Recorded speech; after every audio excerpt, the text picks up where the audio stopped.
getting set up.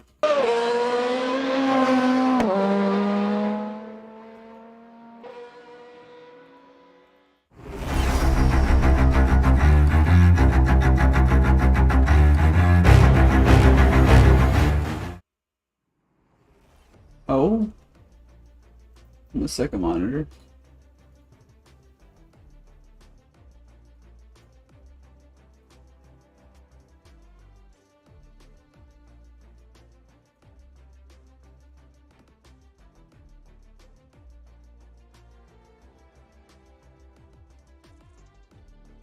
Perfect. Awesome. Okay. I'm going back to my stream start screen.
Alrighty, we are underway here. Let me move my info boxes around. So, for today, you got some multi-class action from Imola. Two very distinct classes, two very different classes. Very low aero class in the GTCC cars, mostly front-wheel drive in that class. And then you have the high-speed class, which would be the equivalent of your prototypes, your LMPs at Le Mans. You got the Formula 1 cars. These things are bad, fast, aero machines. And then you got these touring cars acting as moving chicanes for these Formula 1 machines.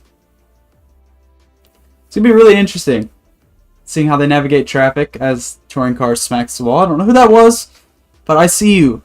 I know you, probably. So,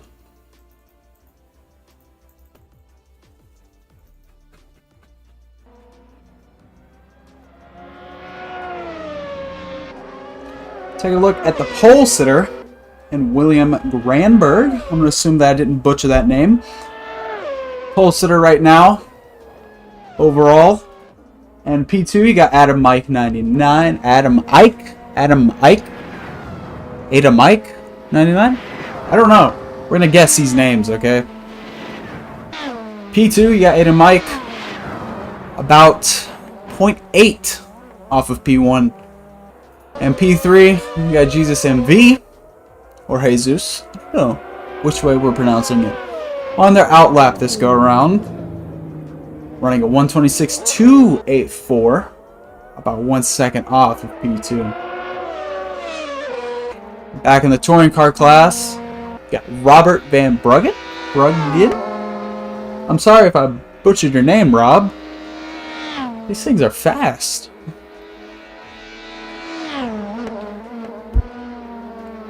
How about that?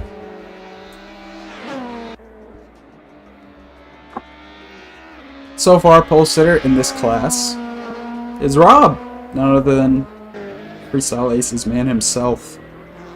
P2 in the GTCC class is Mike E30 in the E36, not the E30. Get pranked.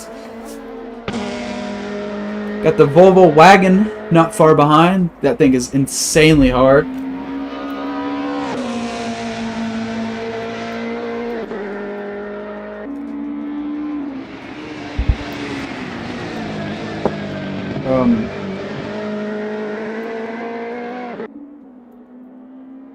Interesting. I gotta figure out who that is behind him. Okay. Interesting. So my buttons aren't working for switching cameras, but that's fine. That Volvo wagon is something else. Right on board with it. I'm learning the controls again for the streaming stuff because I kind of lost all of it. Just a little bit. I lost all my controls for the streaming stuff. Kind of run down it. Getting a nice bit of slip angle there. I guess. I'm just messing with it. Anyways, it's gonna be an interesting race because while there are faster cars, people are significantly faster in the F1 class. You're gonna be dealing with traffic, and I anticipate that to slow up and bunch up the F1 class. As for the GTCC class, I kind of expect it to just be tight racing all around. Touring car series are like notoriously known for just being door banging, hard racing series. This is... oh, Crow nearly killed. Oh, Crow died. Rest in peace, Crow. Yikes. Okay. On our action scene now. Woo, it's so cold. Woo.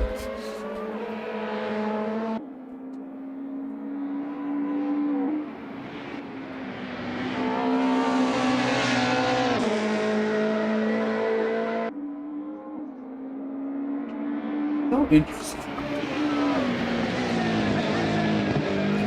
William Granberg with a new fast lap of a 123.723. I don't know what the fast lap is around Imola, an F1 car from the 90s. That seems pretty fast to me personally.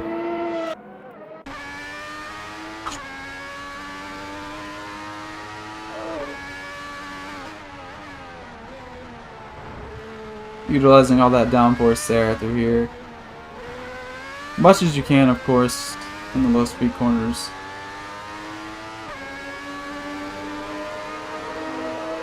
God, that is so sketchy. Oh, that's creepy. Your pole sitter, William Granberg, 2 seconds over P2 right now. That's something else. As for the touring car, I believe we're still in practice. As for the touring car, P1 is still Rob, rocking out in what I believe is a... I have no idea what that car is. I'm not good with manufacturers. Is that a Nissan? I believe that's a Nissan.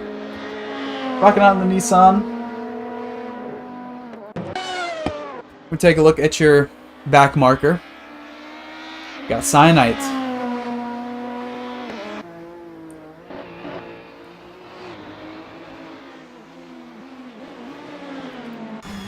So we ride along here, possibly get a view as to what they're doing wrong or maybe doing right.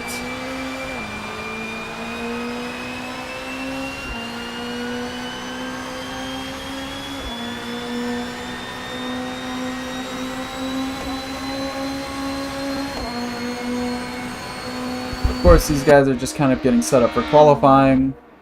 They're just trying to get the car finally just fine-tuned, you know, right in the right spot. You don't want to go out there with a lackluster setup. You don't want to go out there with something that's lacking. You know, you want to go out there with something that you know you can compete with. Of course, when it comes to the F1 series, these guys are going to be pretty spread apart, it seems. As far as everybody past P1, it seems like they're pretty close together time-wise, but P1 is far and few between. I mean, nearly 2 seconds ahead at this point. It's really something else. So, looking at the back marker here, I believe the back marker of F1. Where's this guy at the back? Anyways, right now the current back marker, as far as I could tell, of the F1 field is Tom Ziwu. Ziwu? Ah, you're gonna get a lot of American pronunciation this stream. All these guys are from Europe, and I'm American, and you're gonna get American pronunciation. I'm sorry.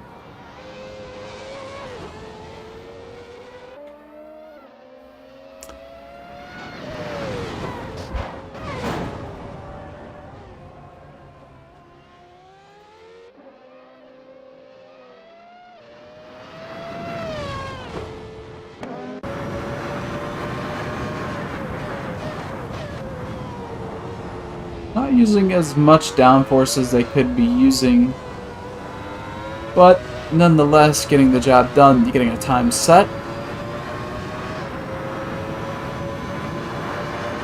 As they come around here to start their hot lap. Coming up on traffic. The touring car field is going to be so hard, especially when it comes to qualifying. I don't know if we're doing group qualifying or solo qualifying. I believe we're doing group qualifying. It's going to be really hard for these F1 cars to get like a good, solid, fast time down with all this traffic they're going to have to navigate. Good chunk of touring cars out there today. It's going to make qualifying just that much harder. So,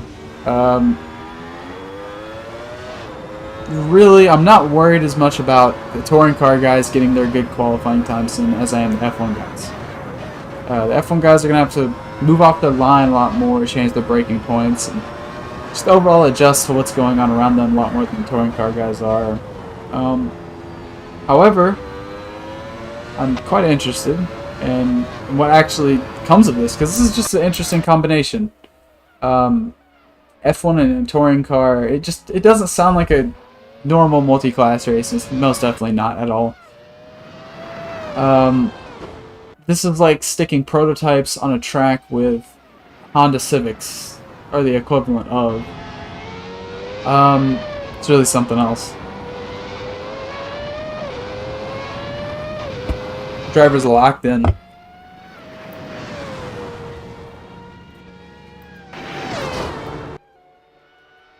Coming down into T1. Not much faster that time around. Really unfortunate when it comes to that. You really you want to see people get better and better. Mikey 30, your new pole sitter in the GTCC class, goes for a little slide there. Able to bring it, keeps it off the wall, at least. Say that. Rob will now be chasing, and not that much time, about a tenth of a second? Not that much. Nonetheless, enough time to make a difference. P3 in the GTCC class, about a hundredth off, not far off. P4 in the GTCC class, the Wankel motor sitting at a 152.122, nearly about a second off pace so far.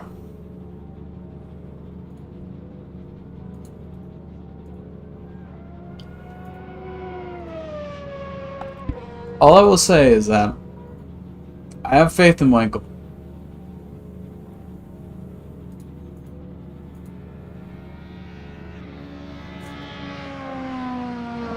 Ooh. We got some interesting stuff going on. That William Granberg is running away with pole. This is just something else. Something else. Really something else. Rewatching P2 and P3 and P4. These two seem to be running pretty close in time. I'm going to be watching them, as well as P5 and P6 when it comes to F1 field. These guys look quite interesting. I will say, F1 field is a bit more spread apart in front by nearly 2 seconds. I do really like the way that the GTCC car field looks. I'm really excited to see what these guys, because it's just going to be elbows out racing. I mean, if you've ever watched a touring car race, you know what it's all about. These guys get rowdy.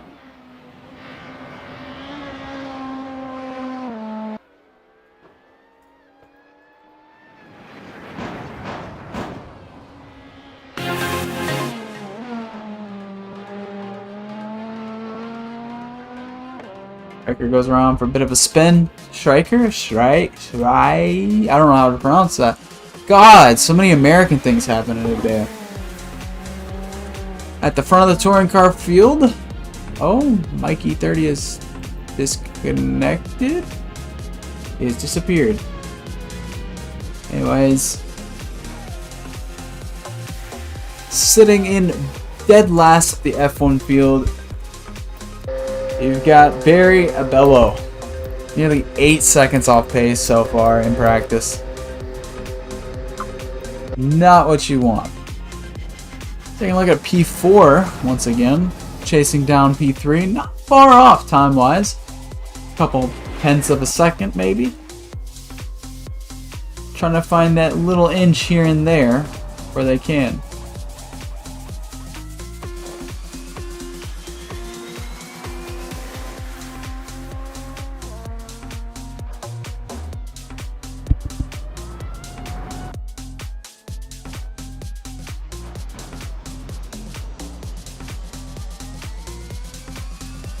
Really interesting because I'm not a big downforce person. I hate downforce. It's really confusing because you kind of have to trust the car a lot more than you would normally trust the car. Kind of have to like just turn the wheel and hope that it sticks. Nonetheless, your pole sitter. Oh, wow, that is a time and a half. That was a good time. 0.6 ahead nearly. Maybe, no, that's more. I might as well just say nearly a whole second ahead. Your pole sitter, William Granberg, once again. I just can't get over that. It's nearly 2 seconds. God, that's something special.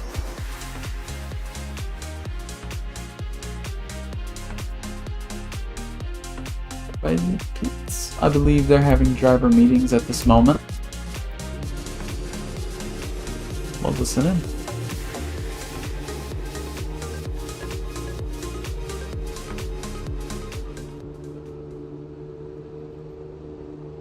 Kilometers per hour. During the qualifying, I want no chatter. Everybody shut the fuck up. You included, Mike. During the race, minimum chatter. You can make a joke here and there, you can make a little reaction, don't fucking hog it up and leave complaints and bitching until after the race.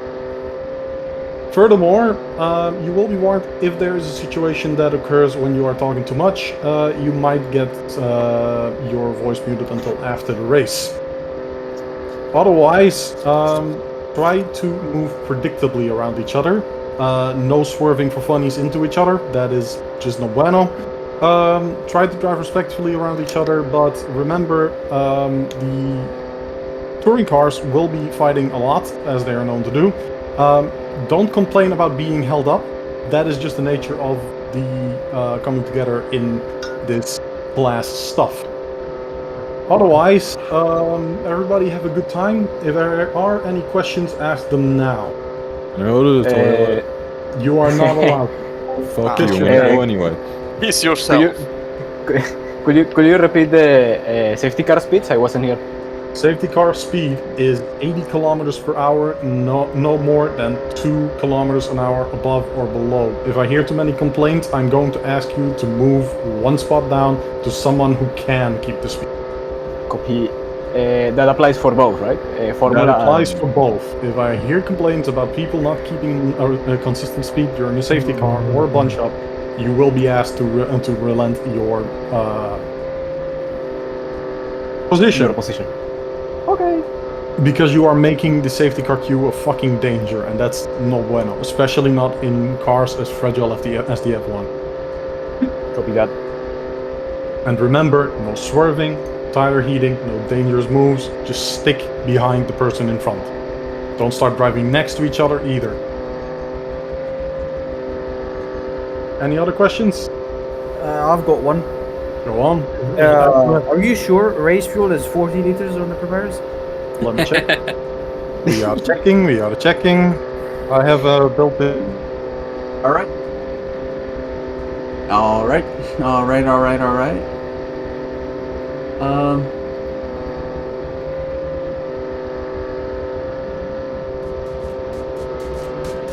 Right. Got 5 minutes till qualifying starts.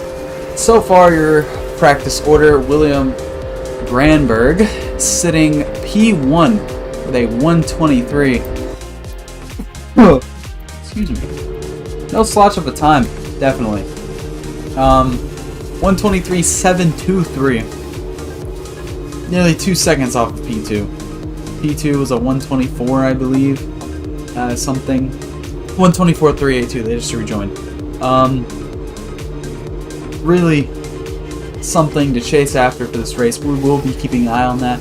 I wonder if he'll pull away, or if P2 will find something maybe during the race and it'll become a competition. So we'll see. As for the rest of the F1 field, it looks like some pretty tight competition. As for the GTCC field, I am so excited for this race. I'm more excited for the GTCC race than I am anything else. Fun fact, I think the reason I like GTCC so much is because it just reminds me of NASCAR. And truth be told, NASCAR equals fun. Everybody knows that. These cars are just sliding everywhere, and they're just so durable. You can beat and bang with them. It's something special, honestly. So, right now, I believe we're just waiting on finish up the drivers' meeting, finish asking questions, etc., what have you. So, it's gonna be a good one. I'm really excited. I sound like a broken record because I'm so excited. I literally can't wait to see the GTCC racing. I fully expect that to be some amazing racing. As for the F1 stuff, I hope it's good. I hope the F1 field is good. I'm not much of an F1 fan. As for P3 through P6, P5 kind of, they look like they're kind of close time-wise, and there's lots of time to be found there. It's just, there's so much room for error in the F1 class, but when it comes to GTCC, there's just times are just stacked on top of each other. There's like 3, 4, 151s stacked in a row. You got a 152, 54, and so on and so forth. So, I believe we have nearly, how many cars do we have today? Updates, standings, and calendar. Let's see how many entries we have. Wait.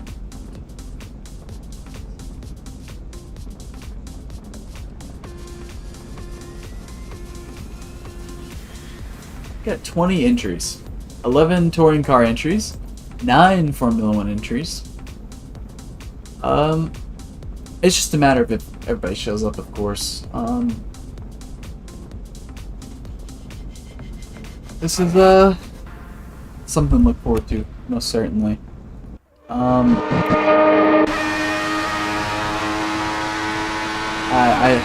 have no words. I'm just super excited. I sound like a broken record. This is just gonna be so interesting. It's such a weird combination of cars. It's like the LMP class, and you've thrown Honda Civics on the track, like I said earlier.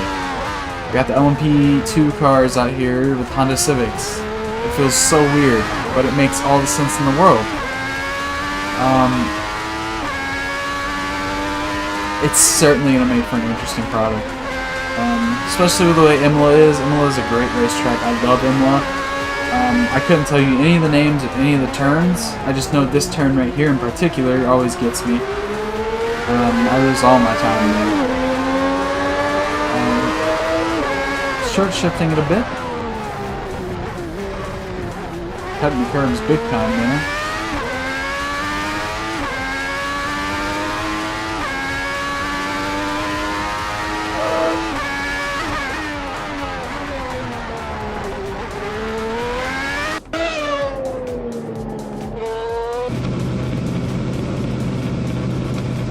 About a minute or two left in the practice session. We'll be on to qualifying and finally be able to figure out who is on top of this whole ordeal. Right now it looks like Granberg. Nearly half a second to... Oh my god. Might as well just be a full second. 1.4. A whole 1.4 seconds ahead. That's something else.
So we're heading into Q.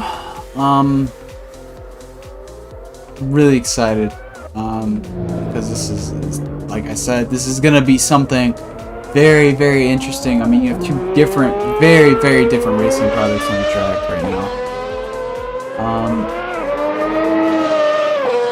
It's just, I don't know what to expect. I'm so scared, but like at the same time, I'm not. I'm like fully expecting some batshit stuff to happen. So,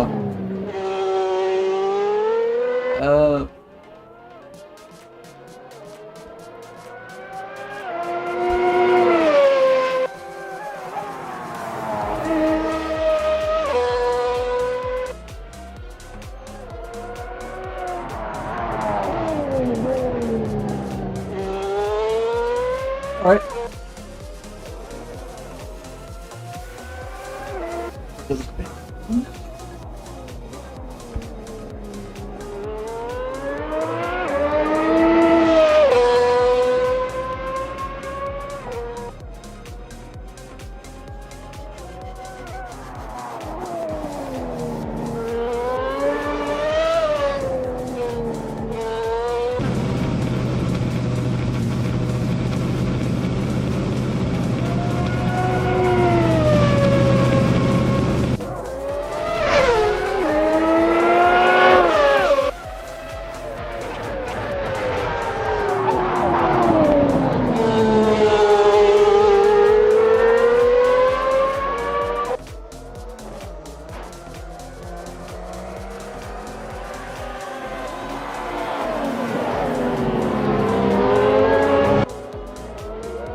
Alright, we are heading into qualifying now.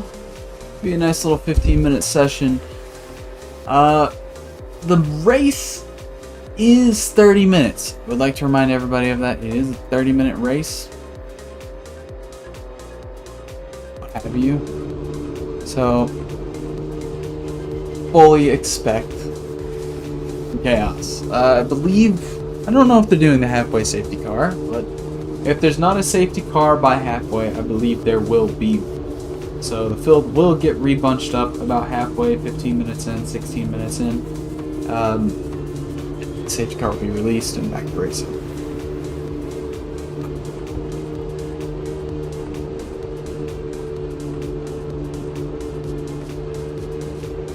Okay.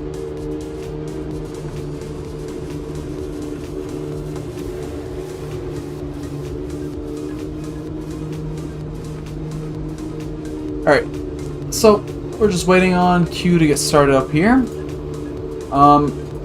From qualifying, from what I can tell at least, judging by the list, it's gonna be something else. I mean, you got half a second over P2 and then nearly 2 seconds between P2 and P3. P3 and P4 are pretty close, but then you have such a distance between P5 and P4, and then P5 and P6 are close. It's just such weird. We're gonna go ahead and just kind of hop into this ordeal here.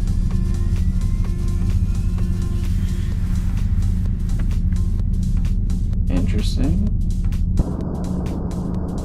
I cannot switch cars right now.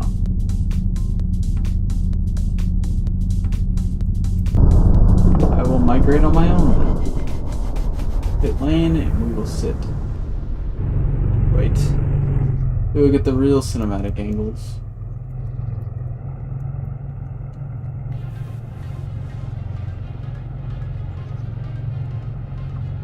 Boom, look at that. Cinematic. Cinematic AF. Alright, we're going to switch over to our race info scene. Because I want to talk a bit about Imola and the classes we will be watching today. So, did you know in 1980, Imola officially debuted in the Formula 1 World Championship calendar by hosting the 1980 Italian Grand Prix.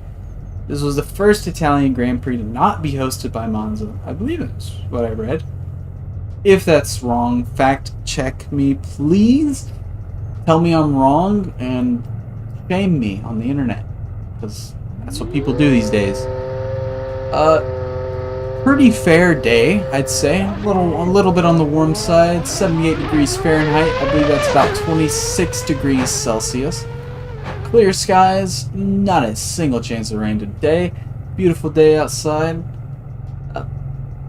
The people you're really gonna watch today, you're really gonna be paying attention to, is most likely the top 3 of the F1 field. I mean, that's usually who you're paying attention to in the real F1 field anyways.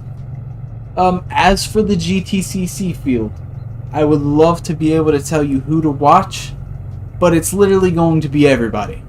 This class just produces some of the closest racing I've ever seen. It encourages beating and begging. It's something else. So GTCC, watch the whole entire field. Just, it's gonna be something else. Something else. My favorite saying.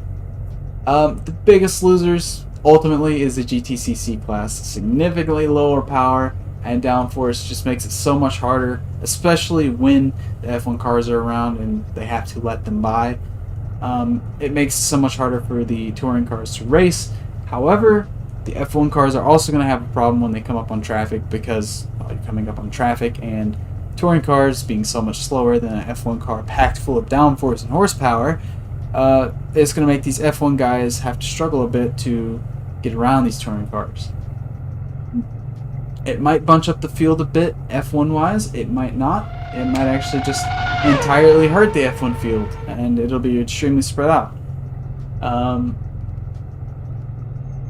It's something to look forward to, certainly. So we're gonna go ahead and look at some qualifying laps that we have going on so far. Nobody has set anything. I honestly was expecting somebody to have set something by now, but nobody has set a time yet, so it is what it is. Just go here. Do this. There we go. Looky there. Flawless.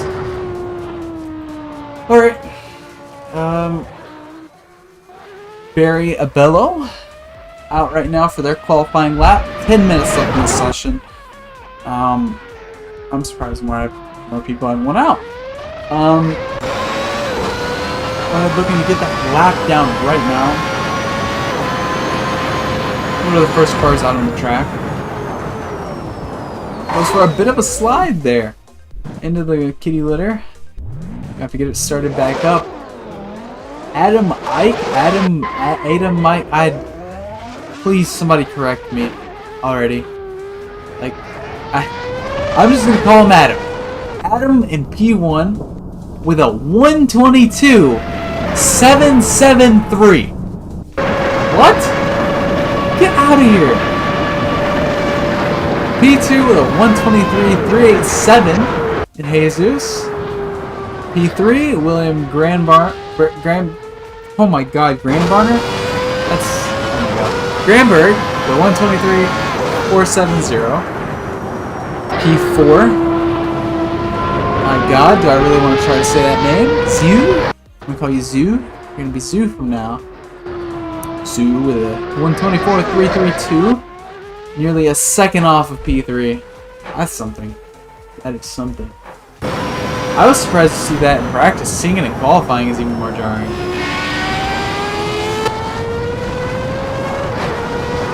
This is a no.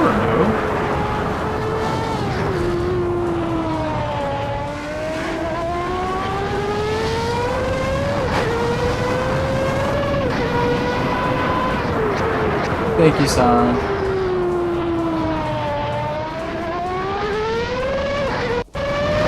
Also, I don't know why the liveries aren't loading, to be real. I'm gonna go through and reinstall them for the next round. It's kind of disappointing they're not working. Like, not just a little disappointing, it's really disappointing. I want to be able to... I would love to be able to actually, like, you know... I forgot how to switch cars. Oops. Wrong button. I'm just pressing buttons right now.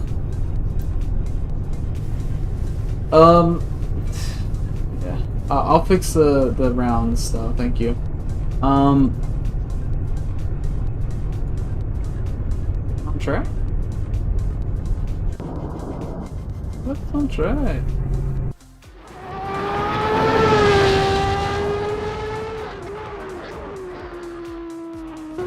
I don't... Is this just single car qualifying? Is that what's going on? Because I know that Freestyle Aces has a plugin on their server that does single car qualifying. So that might just be what this is. I might be getting played right now.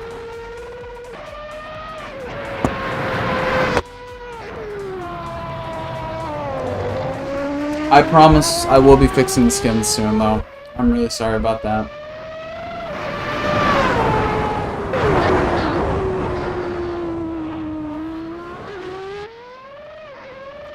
It's gonna bother me too because I'm used to going off of car, like how the car looks as to who I'm talking about, so I might say some wrong names and so on and so forth, but we'll figure it out, you know? Most certainly. Barry coming into the pits, or sorry, Barry. Abello coming into the pits, that sounded weird to say. Barry. I'm sorry, I called you by your first name. Coming into the pits this time. Interesting. So, F1 field looking pretty interesting. P1 and P2 are...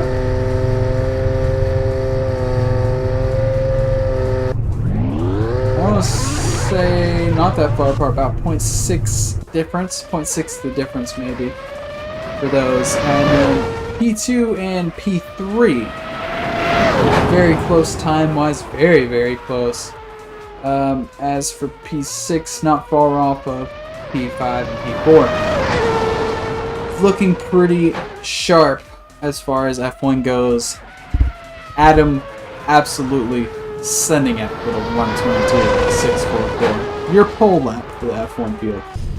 So far in the GTCC field, your pole lap is Mike E30 with a 159.59, which is, I believe, 0.2 off of P2 in the GTCC class. Something else. Something else. They're just getting faster and faster. I believe this is single car qualifying mode. So it just kind of makes all the sense in the world as to why nobody's moving except that one guy. Excuse me, which still hasn't hit a time. Woo! Jesus with a heater of a lap with a 122.881. Jesus, Jesus. I'm gonna say Jesus. I like Jesus. It's fun to say Jesus.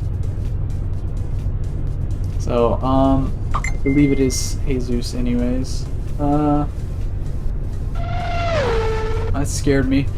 I don't like the fact that this is the angle that it's decided to give me.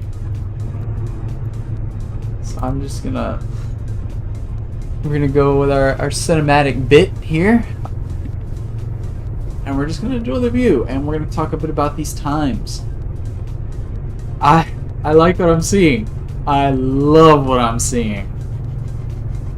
There's not that much difference in time. However, P3 and P4 are literally a second apart. I'm sticking my hand out, like as in to insinuate I'm asking how. But it's Formula 1, so there's always going to be like a second difference between the cars. As for the times, though, they're pretty packed together, and I expect to see some pretty good racing in the F1 field. Definitely going to see some really good racing in the F1 field if we're setting times like this. P1 through 3 is really close. As for the touring car field, those guys look pretty damn close, like really close. I fully expect some really good racing out of those. F1, okay, I'm an F1 hater. I'm going to fully admit it. I'm an F1 hater. I don't like F1. I kind of fully expect F1 to flop. No fault of its own, of course. Oh, okay, that's a lie. Every fault of its own. I really don't like F1. These things are fast. It scared me because it came out of nowhere. But, 3 minutes left in this Q session so far. P1 through 3 setting 122s. And not far off of each other, maybe 0.4 difference between each other. As for P4 through 6, not much of a difference there either. Maybe not much of a difference at all, actually, now. I mean, hundredths of a second at this point. That's going to be something to watch. As for the touring cars, times are more spread out at this point. But oh my god, this is gonna be some good stuff. I forgot this is considered a throwback round. You're absolutely right, son. This is the throwback round. This is round 0 of 7. This is preseason. Absolutely right.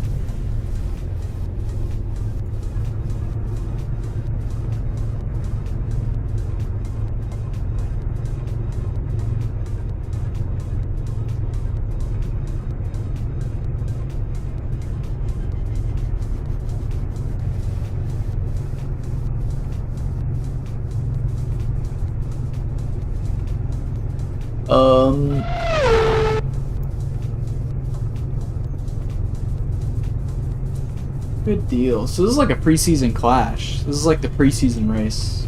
Preseason testing. All that jazz. Cool. I'm rocking with that.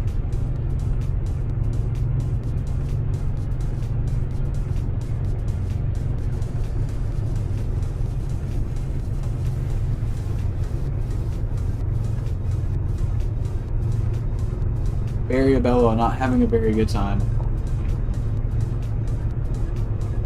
Nearly 6 seconds off pace of the other F1 cars. That's rough. That hurts. as for the touring car field, I think that's the times that they're just all going to roll with. 1 minute left in queue. I believe that's it. I believe that's everybody now. Which is... I just can't believe it. Wow! They're so bunched together tightly, minus, you know, last in the F1 field. I'm sorry for calling you out, by the way. I love you. I'm sorry. There's not a lot of discrepancy in time, except at the bottom of the field. I mean, there's not many people at the back of the pack in the F1 field, so I just spit bars. But we got some people that are nearly 4 to 6 to 7 seconds off in the back of the GTCC field, but they're gonna have their own little racing going on back there, and I'm excited to see that. As for a Bello, I feel very bad for the fella, you know? Unless he can tidy it up, I don't think he's gonna have anybody to race with. William Granberg came in last second and took the pole with a 122.361. My God. No room for error here. My God. Alright. I'm looking forward to this. We're about to get underway here. Qualifying is completely finished. Positions are set. All 17 drivers have their positions determined. I believe it's 17, by the way. I'm assuming it's 17. I'm assuming everybody took their qualifying lap like they were supposed to.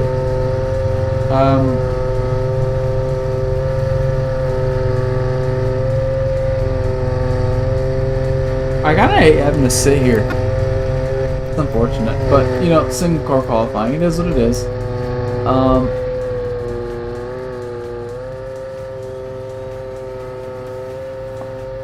Yeah, I get that nice cinematic view right there. I'm excited.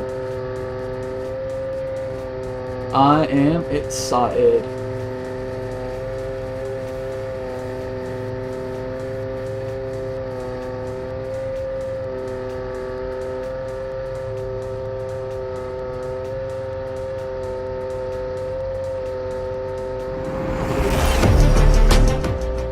Oh my God, my bad. I'm mixing sounds right now. I gotta do it live.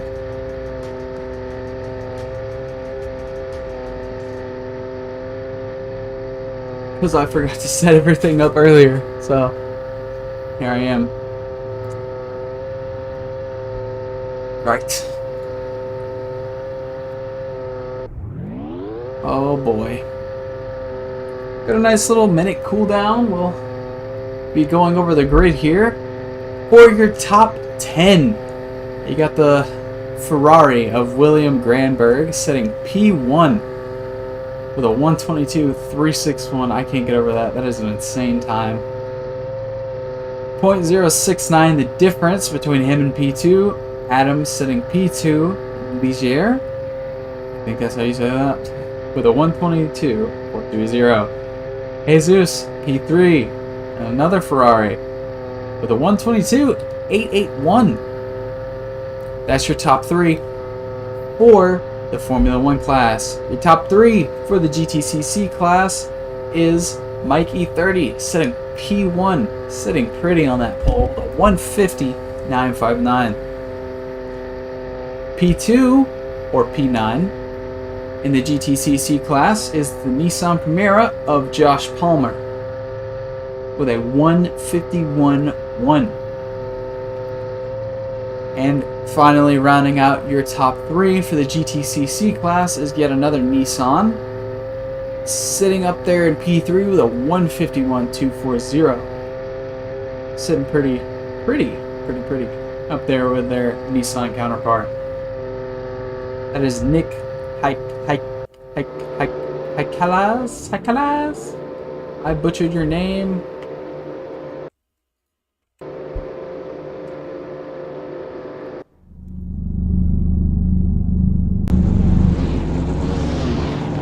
Okay. I have to move all the way over here for the start because my camera angles don't want to work great. my camera switch buttons and stuff aren't working, so here we are.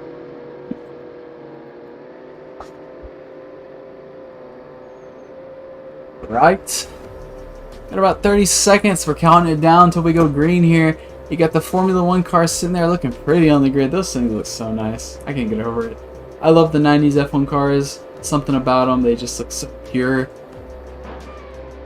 GTCC cars. We're going to see the difference in how they take off here. It's going to be a big difference, actually.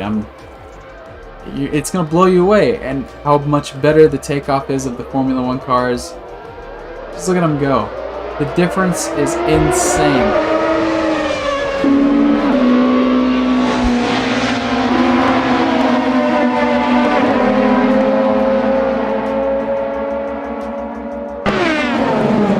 Going down, we got the GTCC class. We got an F1 car off, actually. I believe that's a Bello. It is. A Bello is off E30. Sorry, I called you E30. Mike running away with it so far in the GTCC class.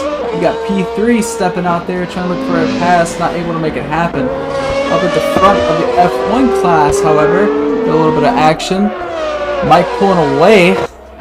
Jesus sitting P2 with Granberg P3 chasing down that Jesus Racing Machine. MV Racing? MV Racing Machine. Taking a look at the touring car class, you got some action going on back here. I'm just going to say this name however it comes into my head. Achilles back in P10, chased down P9, Palmer.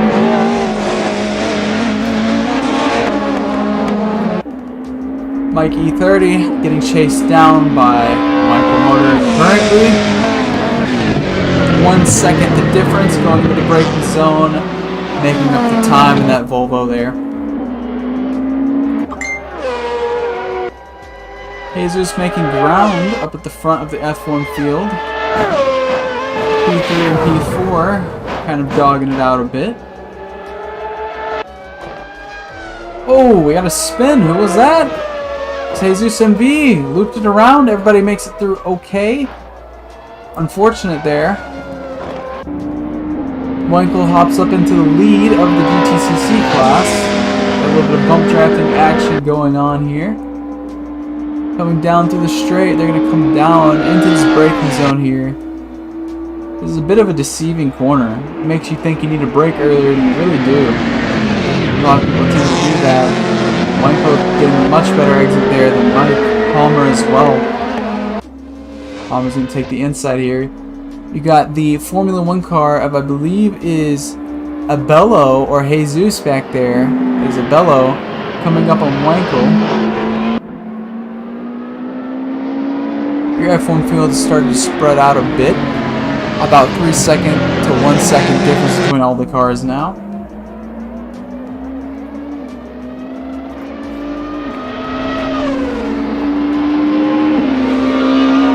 Rob here. He was sitting pretty in pole during practice. Looking a little rough in race trim.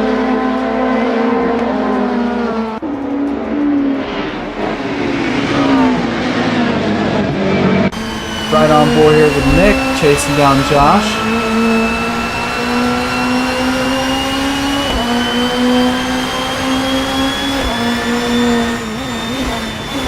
The thing about front wheel drive is you don't want to swing the steering wheel. Oh my god, I'm sorry.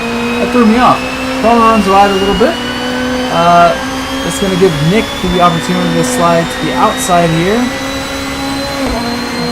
He's going to give him the opportunity to get the inside, actually, as well.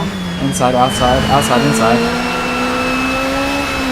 Chasing down P9 now with Mike E30. He's able to slide by Josh Palmer.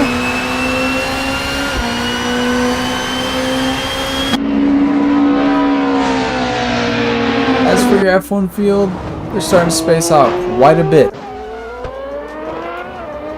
Adam nearly 2 seconds ahead of P2, and P2 they have a gap of nearly 6 to 7 seconds between him and P3. Winkle is your leader of the GTCC class.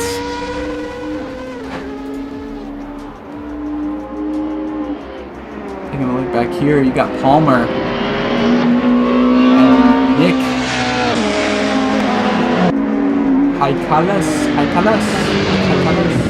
It's a Greece name. Greek name. I don't know how to pronounce it. That's a common occurrence.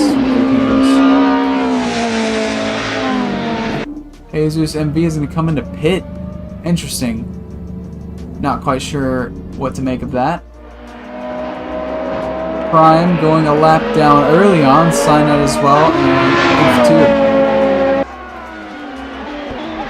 Blackie Black going down a lap as well. Unfortunate.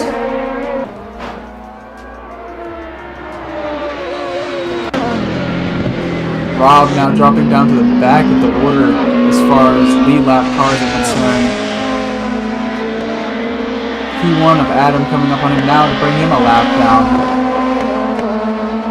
Josh Palmer as well now a lap down. Along with Yoshima.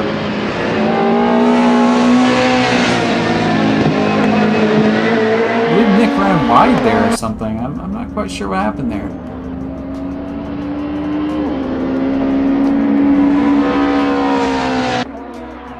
Pro and Striker going at it. Oh my goodness.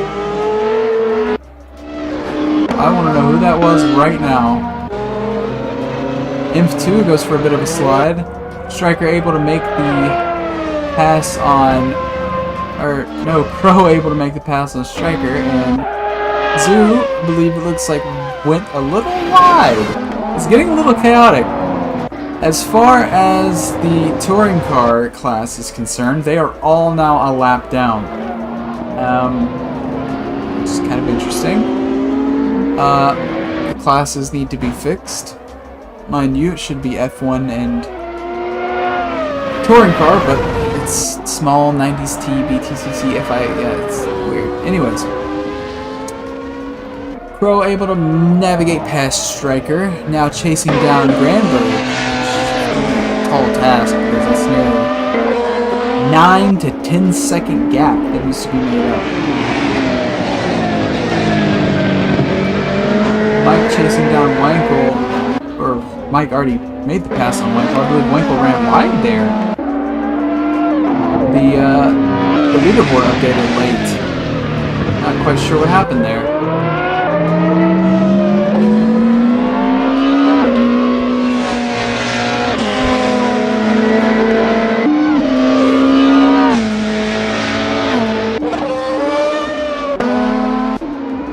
As far as this Volvo is concerned, these things look so nice. It's such a weird, funky car. It does not look like a race car at all. It looks like just a grandmother car. It looks like something my grandmother would be driving.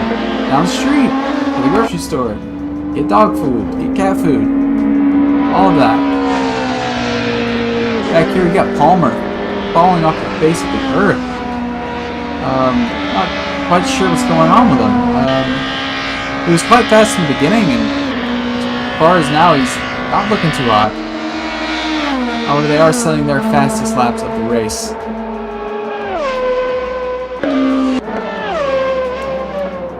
Rob running wide a bit there, it seems, having a bit of a struggle. Joshima's going to be able to... Or not Joshima, sorry. Palmer, I believe, made a mistake. He did, he ran wide.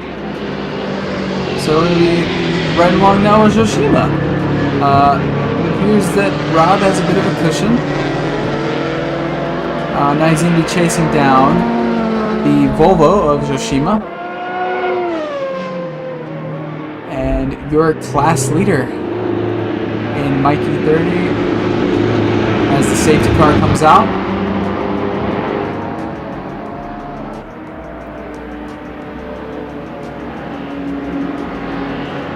It's just, wow. I have no words other than wow. It's been a lot to keep up with. It's been absolutely worth it at the same time. We're going to bunch them up this time around, and the F1 guys, I believe, are trying to get bunched up.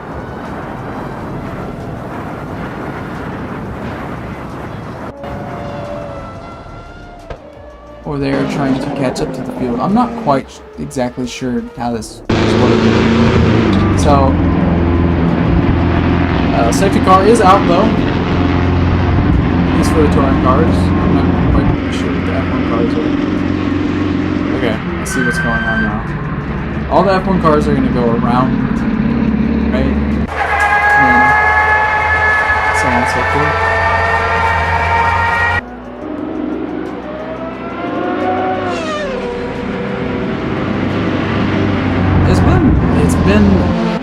It's been real. I will say that it has been nothing else but real. Your final position in the F1 class is a bellow, a 1 lap down. Second to last, Jesus NV. Striker sitting P5, Zoo P4. Pro P3. William Granberg P2. Been pretty fast all day. Adam, however, is acing the circuit right now. Really, really fast times. All around. I have no words. Really, really quick car.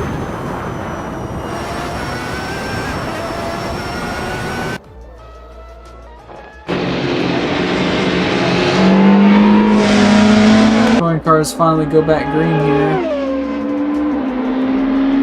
They're going to fan out a bit. Going into one right along with Rob here. Hard on the brakes. Oh, this is a sand trap. Bit of a wild ride there. Able to get it back going. A little bit of a contact there. Losing positions quick. Chasing down Nike 30 with the class leader, and Nick on the aggression now. Looking a lot better than he did prior to the restart. In fact, several cars looking quite a bit better. Ooh, bit of a slide. I believe that's Rob. It is. Comes back on the track. Quite a rejoin there. Wankel is hard on the bumper of that Volvo wagon.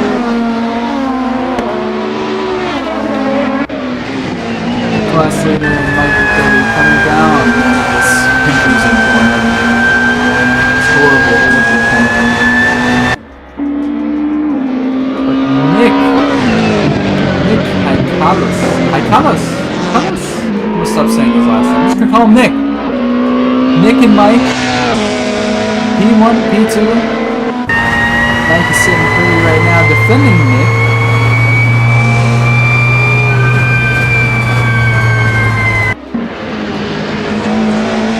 Nick is pounding Mike.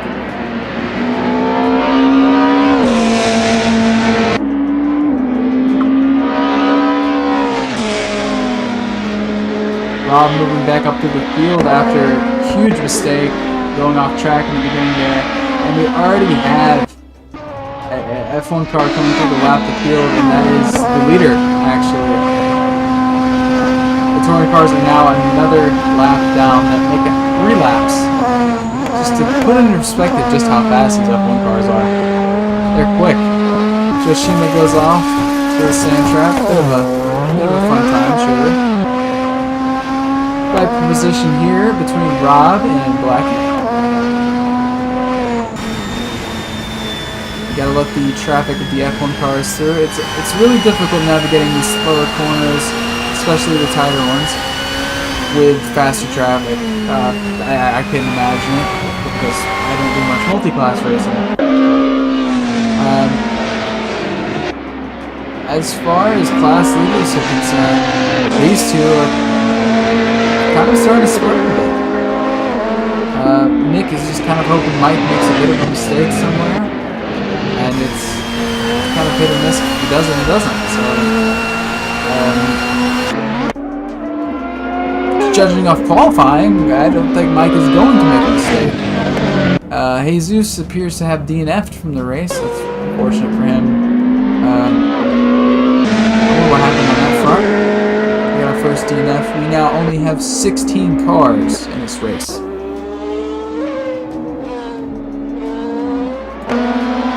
Rob chasing down the Josh Palmer machine right in front of him. That is P4 in class that he's chasing down.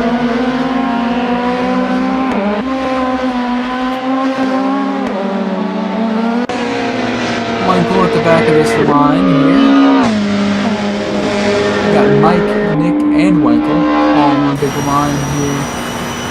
Trying to get a little bit of slipstream off of each other. Anything they can. Hard into the braking zone. Down to second or third. You want to focus on being extremely consistent through here. So you can lose a ton of time in those little corners there. It's absolutely insane how much time you can lose. Mike is just, he's got to be focused on being perfect. When you're the lead car, you're most prone to make mistakes because you're constantly looking in your rear mirror. My God.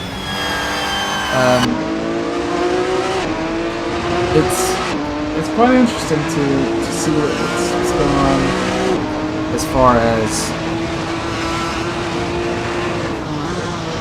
strategy per se. I feel like there's strategy involved in this. I mean, there's no pit stops, but certainly a strategy. You have to save tire. Because Nick was not necessarily hanging at the front prior to this. He was kind of mid-pack and chilling. Now he's up at the front, just kind of running with the leaders and looking like he wants to take this lead away from the GTCC leader. Granberg, 2 seconds of difference. Crow into the barriers. That's something there.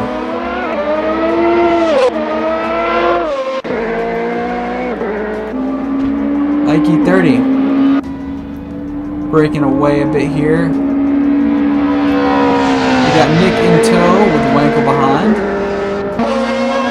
And just behind him, you have Josh Palmer and Robert Van Bruggen. Fighting for what I believe to be P4 in class. Rob setting a good time there. 154.517 as compared to the 154.9 Josh Palmer just set.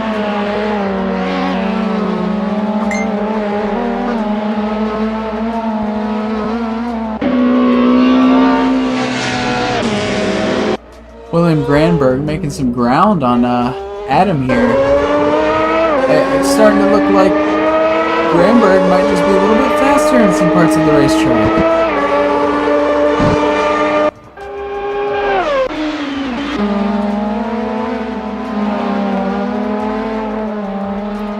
I believe that Inf2 has either went off or Joshima went off. One of you two went off. Not quite sure. But I was watching the leaderboard. I see somebody went off. Back of the pack, GTCC class.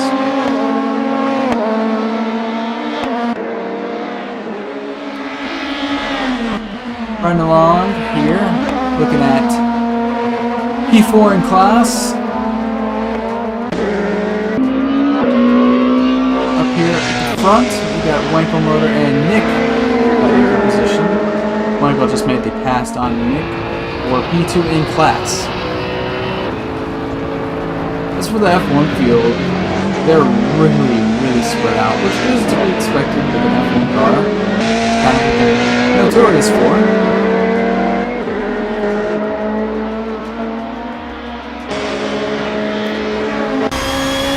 Riding on board here with Nick, chasing down Michael. Nick ran nearly a second slower lap time than Michael that time back.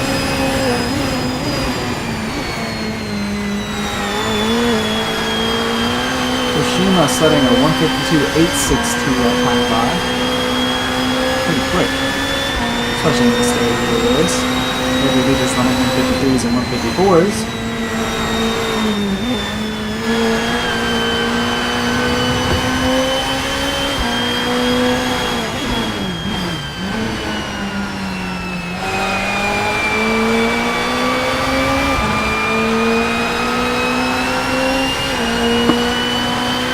Coming up on Mike E30, you see he's just right ahead.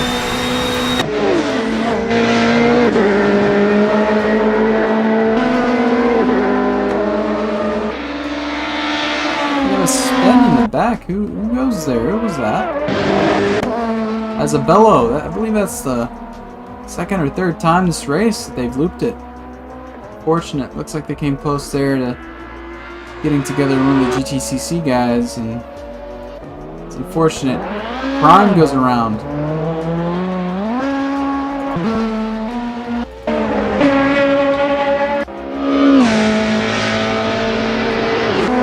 Michael running away from Nick, trying to secure P2 of class.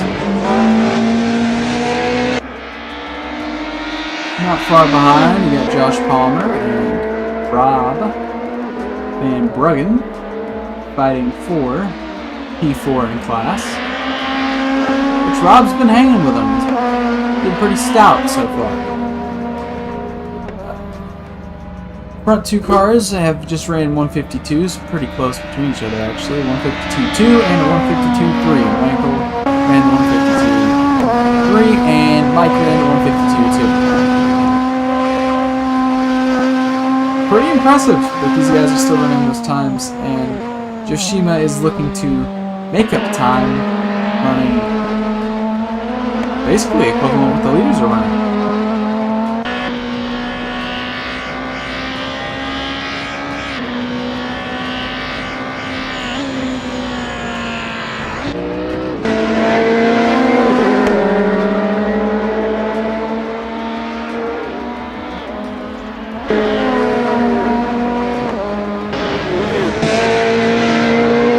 Apologies for not paying more attention to the F1 field. They kind of just spread out, like, really quickly. It was, certainly something. Adam is absolutely running away with it, though. Granberg is putting in as much work as he can. It's just not returning results. I mean, it's not like he's slow by any means, running a 123.584 that time around. He even ran something faster. So, I mean, it's hard to try to sort that out. In the back here, you got Josh Palmer, Robert Van Bruggen, Joshima. All three of these guys under a blanket here. That's some pretty good racing going on. Rob making away with the P10. F1 car in the mix. I believe that is...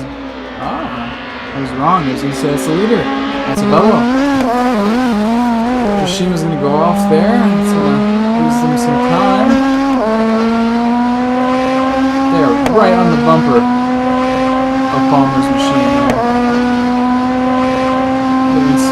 I would say small bumps. Those are some pretty large bumps there. Some pretty decent bump drafting going on here down this front stretch. And a large push. That was an interesting angle. Locking up the brakes as Palmer goes into this kitty litter. That's unfortunate. Joshima's going to take away P6 in class.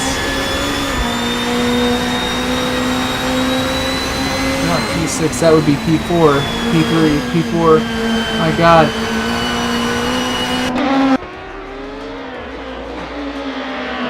Rob is trying to hang on for dear life to this P10 right now. Joshima is coming strong. Running really consistent times.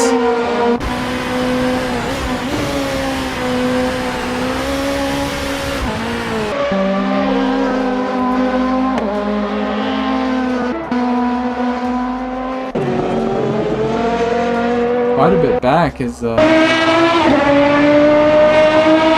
these guys back here. They're kind of just running their own race. They're not having the best race, of course.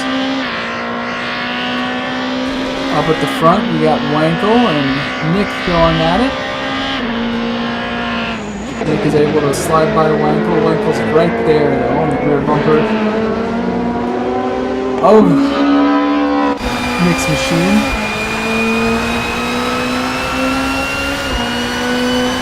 F1 traffic flying by.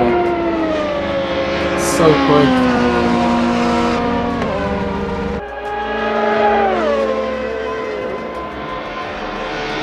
Michael's right there. Looks like he's able to get a bit of a slipstream. He's going to try to break a bit later here. Slides in front of Nick. What a nice pass. Beautiful pass there. Here comes the leader of the F1 class. Sliding by everybody. Breaking away to nearly a 10-second lead at this point. Mike E30. Looking strong. P1. Hasn't left it yet.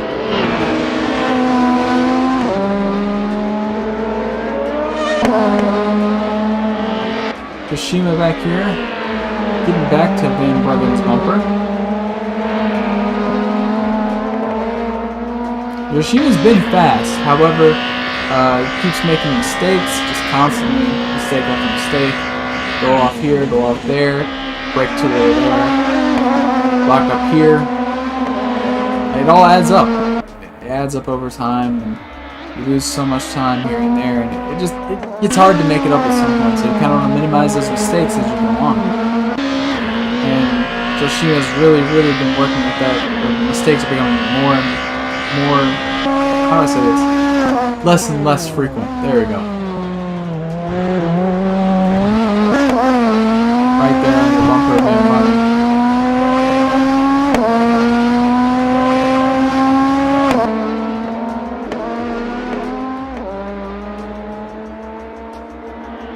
Not far behind though is Palmer. Don't forget about him. He was pretty quick early in the race. Tires might be done now, but don't leave him out of the equation. Michael has just ran his fastest lap. Chasing down 1930, not too far ahead. Yoshima and Van Bruggen side by side into the front stretch here. Coming down in the braking zone. The Volvo's off track just a little bit. Able to manage. Has the inside line. Van Bruggen going to give a bit of a bump there. Wow. What a chicane. Van Bruggen able to make the pass there. A little bit of beating and banging. Here comes Josh Palmer though. Goes for a bit of a slide. Able to round it back together.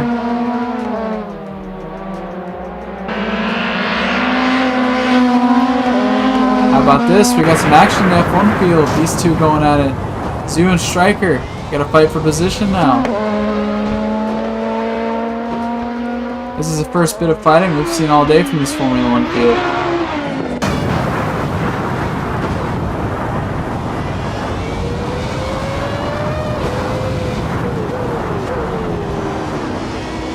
Having to check up big time for the traffic in front of them.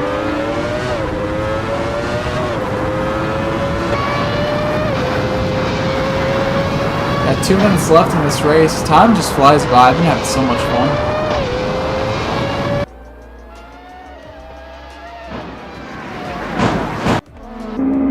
Michael steady chasing down the... Oh my god, that scared me. The E36 of Mike E30. I believe that is a bellow. A bellow has now looped it, I believe, around 5 times this race. That is, I believe, the second rejoin of the race where it's just a little too close for comfort. Mike E30 heading into this first corner here, and not far behind is Wankel. Not far behind Wankel is Nick. And then not far behind them, you got Van Bruggen and Yoshima and Palmer. All under a blanket right here fighting for this position, which is, I believe, P4 of this class, of course. P4 of this class.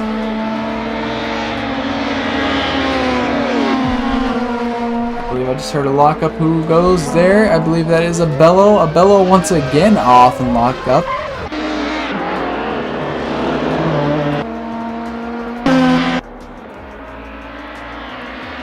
Here they come, side-by-side action. Prime went off a bit there in front of these lead lap cars. All under a blanket. Look at all this traffic. 2 F1 cars right there. There's Zoo and Stryker. These two are going at it right now.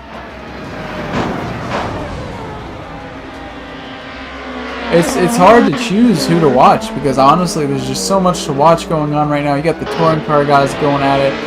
But you got this battle here, which I believe is going to be one of the final battles of the race.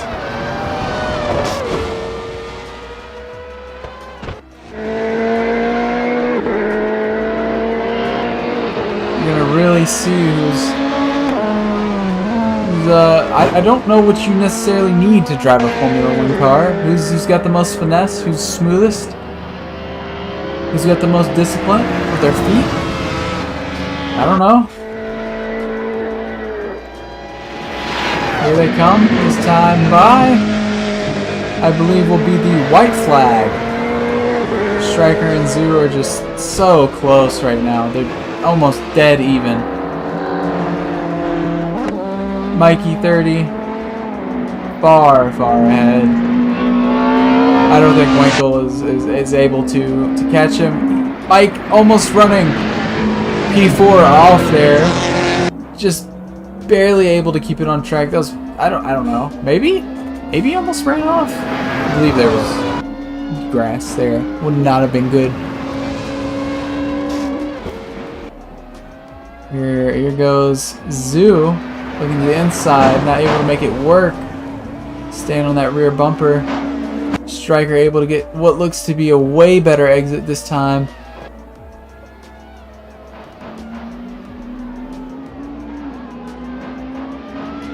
Zoo is not going to be able to make anything work unless they just absolutely lock in here in these final few corners. As for the touring car class, you got Joshima and Palmer going at it pretty hard. Oh, Joshima loops it. Able to keep it going. What a save! What a save. Palmer moves up into P5 in class.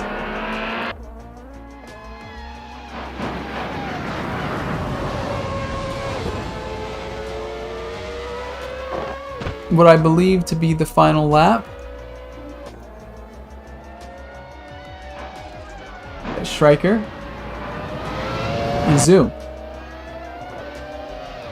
Zoo is right there on that bumper. The race could be over, honestly. It says final lap up there, though, so I don't know.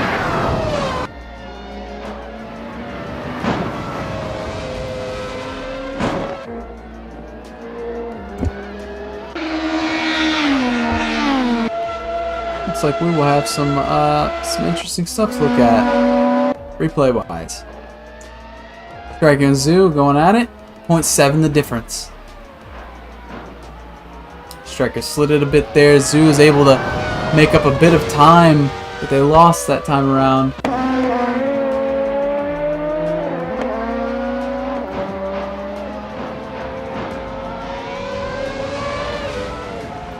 Zoo is right there. All it takes is it's just going to take a perfectly timed move, and I don't think they have enough to make it happen. Who got it? Striker got it. P3 goes to Striker. What a race that was. That was some good stuff.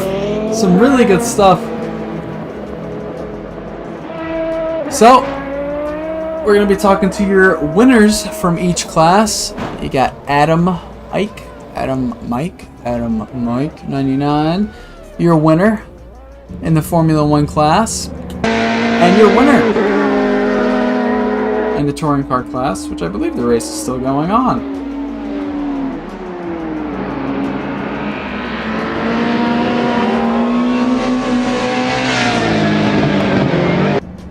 Winkle right there on the bumper. Yeah, I don't think the race is going on. Anyways, race is up. Let's go on. This is your finishing position over here. Adam P1, Granberg P2, Striker P3. That is your podium for the F1 field. Your podium for the GTCC field is Mikey 30, Winkle, and P3 Nick. Sorry. I really want to say your last name, but I don't want to. We're going to go over here and we're going to have a word with the podium finishers.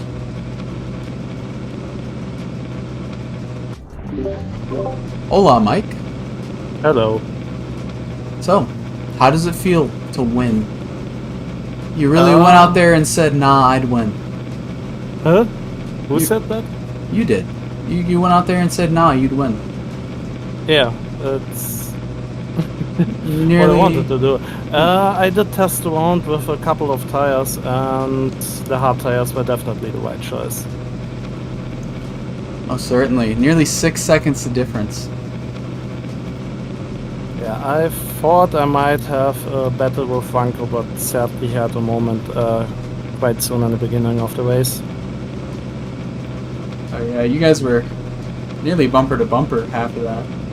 After the safety the car plan too. was, the plan was before the first safety car to bump draft away from the field. I don't know if you have the list, but we are on the same team. Ah, I did not know that. 2 different German cars, same team though. Interesting. 2 different German cars, 2 German drivers, same team. Yeah. Interesting. 6 seconds the difference though. Big difference. No, not 6. I can't count. Sorry, wait. Yeah? Oh, we're gonna go with 6 seconds. Let me have a look. Can I see that? 31:28 was your time, and 31:35 Yeah. is his. It's about 6-7. Pretty big difference. Comfortable lead, yeah. Kind of ran away like the last 5 minutes. You really just started kind of like skedaddling. Yeah, I think the other cars are suffering at the end because of the layout of the tires. Most definitely. All right, well, Definitely an advantage compared to the last season, where we did not have tire wear. congratulations on the win. First in class Thank for you. I need P1 of the F1 class. I don't know who that is in BC though. Ah, Oh. that's Adam Mike, and I said he stayed muted, I think. Prime wants to interview too as well. I'm gonna tell him. We'll talk. Let's see. Why not Striker? Striker? Is that how I say their name? Striker? Striker? Zurika? Strike. Yeah, there we go. Striker. That's a weird name. I'll talk to them because I was watching the battle between Zoo and them. It's pretty good.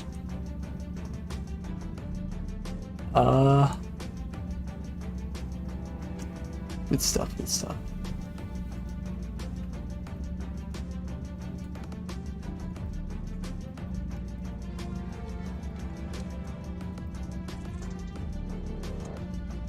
And then I also would like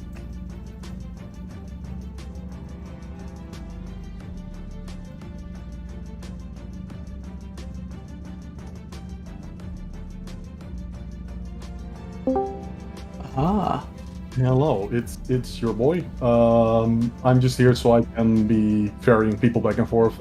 Mike's interview is over? yes. Oh, okay. Then the next one should be... Where the hell is he? He's There. Should be one code. This is one code. He's been on... he was number 2. hello, Winkle. I know you. Hello. I think I know you. You know me. Interesting. I think I know you too, Jordan. So, I got a question. What is the question? How does it feel knowing your teammate said, "Nah, I'd win"? It feels horrible. I was in the lead with a pretty good gap, and then I just killed myself. You know, clean. Not in Minecraft. In real life, just killed myself. That's unfortunate. Problem with the Audi is the way the suspension works is it's very stable, but if you lose the rear, it's gone. You know, it's like a Porsche in that regard, like a rear-engined car, sort of. And I did that in the what is the corner called? It's like the double right-hander, where you go down and then you go up and it tightens before the horrible bus stop chicane. The really weird right-hander. With the Yeah, runoff. it's a fun corner, but the Audi is very, very unsafe there, I feel like. And the first turn, approaching the second apex where Titans, you go in there, and the rear gets a bit, as one legend, Sebastian Vettel, would say, loosey-goosey, you know? And yeah, it went a bit too loosey-goosey for me, and I lost 2 positions as a result of it. Luckily, right after that, we had the safety car, so I was right back on Nick's butt. But unfortunately, because of all the fighting we did, and that was really fun. It was a good fight, and a bunch of unlucky situations with the Formula 1 cars, a few of which genuinely tried to kill me, I feel like. I've seen that one. I was not able to catch back up to Mike in first. But it's a hyperdrive 1-2, so I can't complain. Need to iron out these cracks for next time. Don't make such silly mistakes, and then might be a hyperdrive 1-2 with me on top. Who knows? Okay. How much do you think tire choice played into this? Because your teammate was on hards. I don't think the tire choice made any difference whatsoever. You don't think wear really made a difference later in the run? The wear definitely affected me later down the line, but my lap times didn't drop off dramatically. They were still on par with Mike. So if I didn't make that mistake, I am convinced I could have driven out enough of a gap to stay ahead even when my tires dropped off to the end. May experiment around with hard tires before the next race. I might be wrong. This is not based on any objective observations I've made, just on how I was feeling and how my lap times were in relation to Mike, which of course is not the same car. The tires don't wear in the same way, so hards might be better, mediums might be better. We're going to see for the next race. Well, as far as I could tell, Mike was running away with it, most of it. So maybe hards are worth looking into for the next one, huh? But you didn't see all the battles I had and all the weird situations with Formula 1 cars trying to murder me? I did see that one Formula. I can't remember. I think it was Barry, and he looped it. I think it was too. And he went to rejoin, and you had to like jolt out of the way. Yes, I mostly held or shortened the gap, aside from the few mistakes I made, and aside from the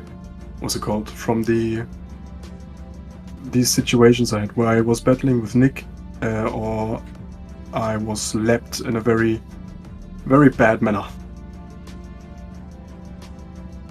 So I don't think that, at least looking at this race in isolation, hards are better or worse. Okay. Sorry, I don't think hards are better or mediums are worse. Okay.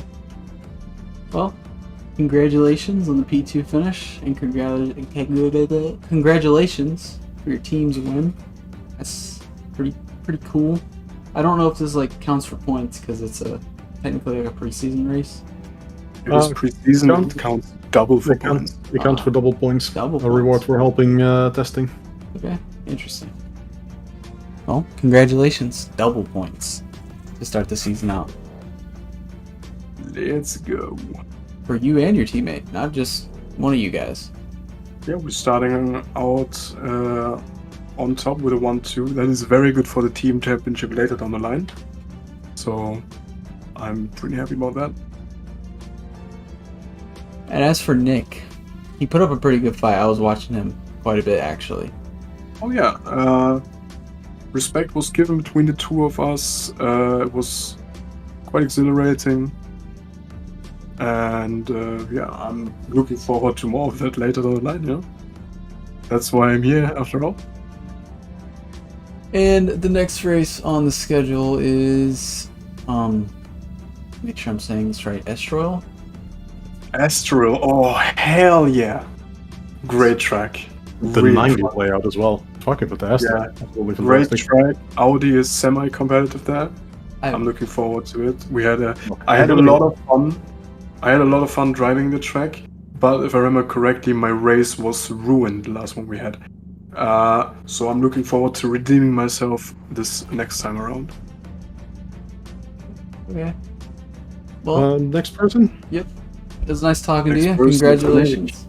See you later, Wanko. You can't see, but I'm saluting to you. Ciao, bella. Ciao, bud. Prophet is next. And then probably Prime afterwards. Hey, Prophet. Okay, hello. Hola, Prophet. You are Nick, correct? Oh, yes, I am. Okay, just making sure. Alright. So, you didn't look so strong in the beginning, but you kind of came to after the safety car. And you put up a really good fight for P2 in class. Anything you could have done better, per se? Maybe tire choice, setup-wise? Okay, good question. I think that the tire choice was a bit wrong because I couldn't feel the car. I couldn't push it near the end, which is unfortunate. The hards were definitely the better choice. As opposed to the start, I mean, I couldn't really do much. The Nissan really doesn't like to pull. It's got loads and loads of weight up in front, so it's sloppy at the start. So it's natural for me to be a bit back. Also, because of how the cars are packed together, I think that you get a better race starting from more towards the middle of the field, 3 towards 5. I think that's the best position because then you can see more of the race. And frankly, I think if I actually did have the better tire choice, I think I could have probably challenged for first, maybe a bit earlier on. I'm happy though. I'm hoping I can keep the streak, maybe get a bit of help from my constructor. Oh. That's all really. I don't think I've got anything else to say. All in all, good, clean racing. Alright, well, I certainly think the name of the game for you next race will be consistency. Are you looking forward to Estro?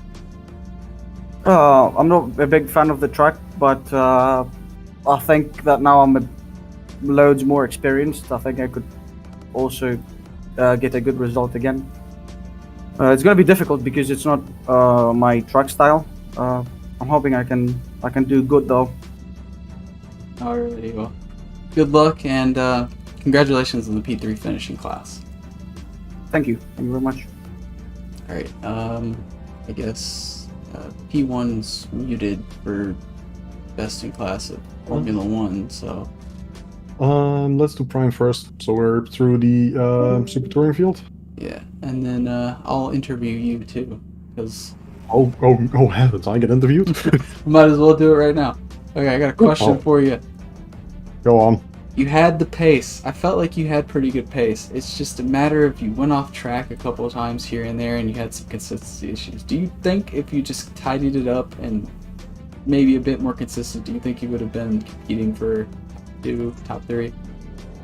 So during my qualifying, I actually got hampered by Blackie, who was, on his own lap, and I had a 51.1 on there, and usually on the softs I'm extremely consistent. However, this is one of the first times that I'm actually driving this car on another compound, specifically the hards.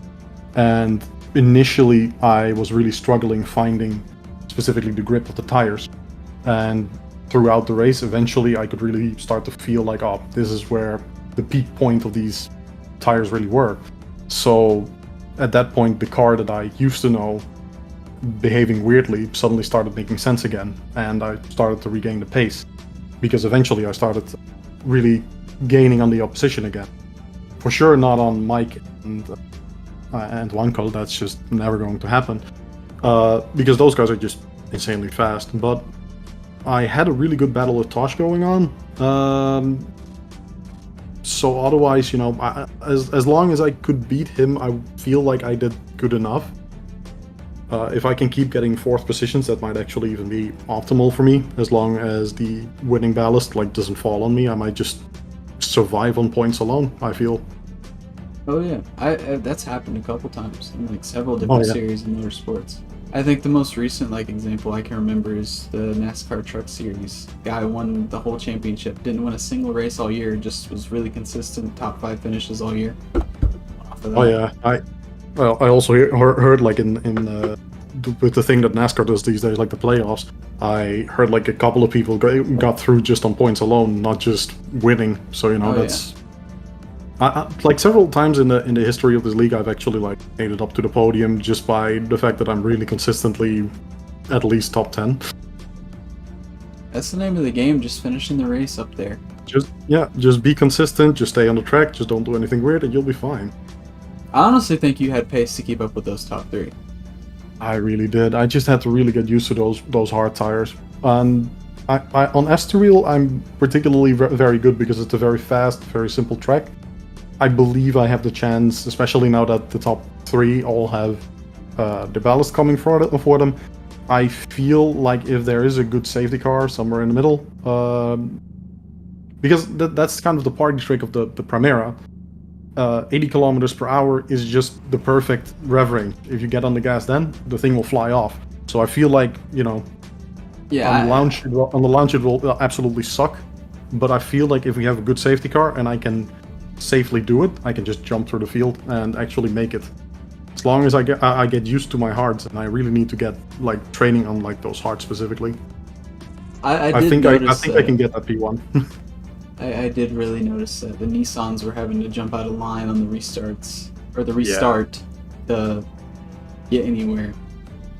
So the thing that the Primeras absolutely do is just straight line speed and just doing those safety car jumps. They are absolutely baller at that. If you have a track with a long straight, on the same calendar we will have Fuji. That's probably gonna have at least 2 Primeras in the top 3. Just gonna bet it.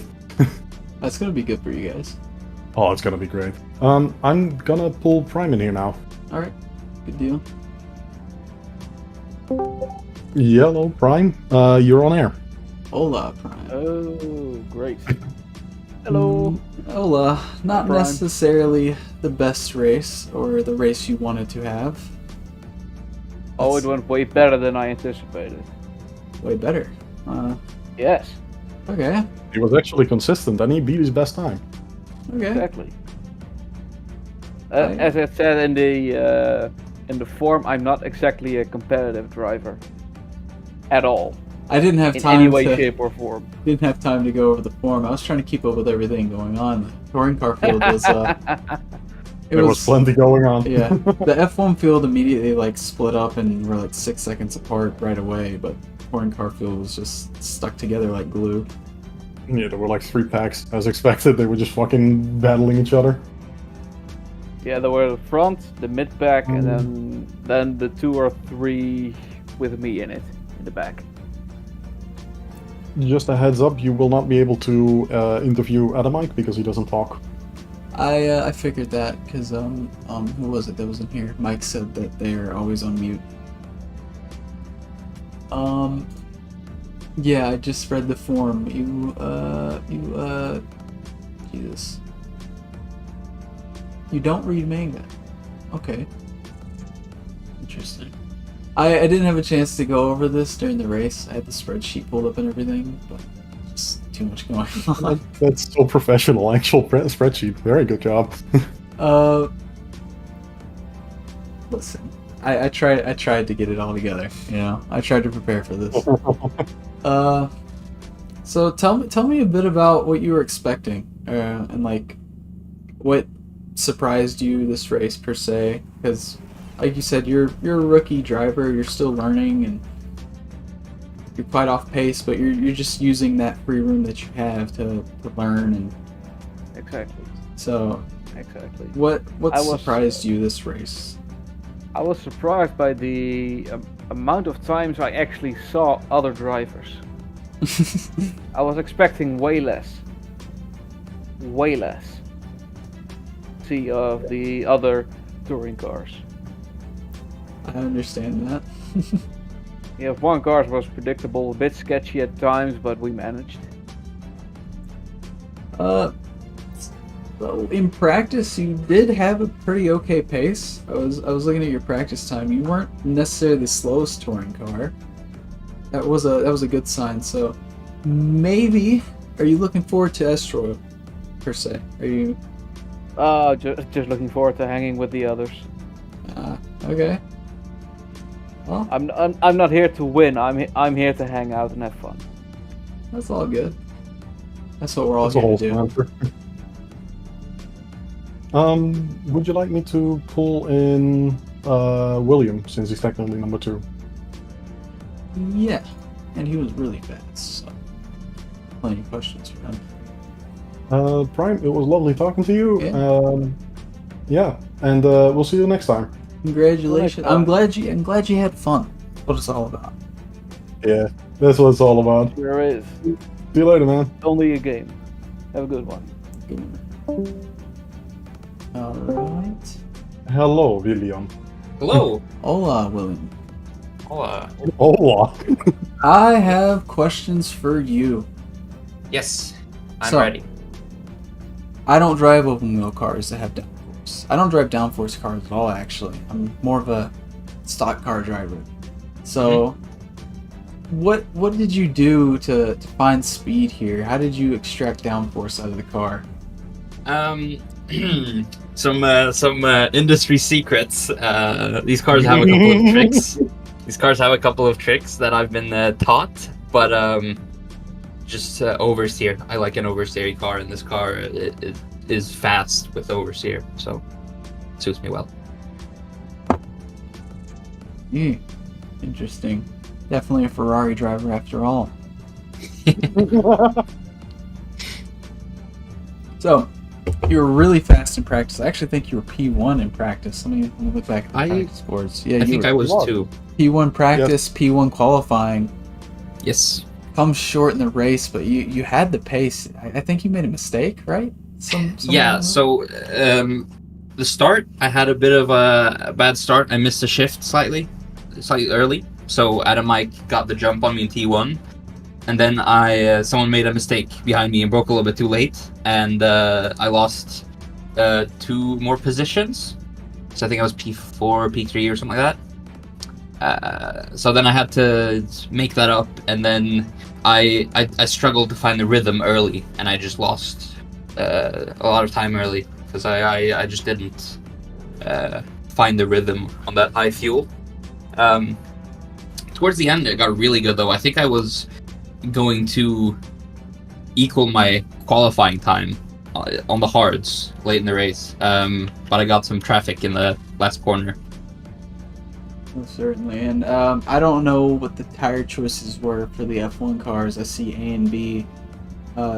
Is A softs or mediums? I think A is hards, and C is soft, so B is medium, I think. Okay, and it seems like everybody that was in the top 3 was running the hard tire.